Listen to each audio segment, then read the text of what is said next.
Sa Malabon, nagsalpukan ng dalawang kotse kanina madaling araw. Nagdulot ito ng pagbigat sa daloy ng trapiko. At narito unang ronda ni Atina Imperial.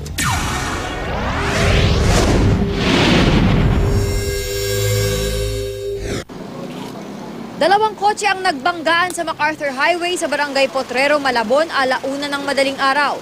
Bagamat maaga pa, nagdulot ng bahagyang bagal sa daloy ng trapiko ang aksidente. Kwento ng driver ng SUV, pakaliwa na umano siya papuntang Barangay Panghulo, Malabon, nang biglang bumangga sa kanya ang isang rumaragasang kotse. Kaso lang ito, talagang ang bilis ng takbo. That's why, tignan mo itong nangyari. Hindi naman nagbigay ng pahayag ang may-ari at driver ng kotse na si Edwin Kimpo.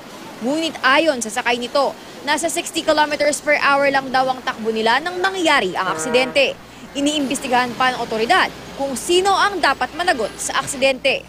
Para sa unang balita, Athena Imperial reporting.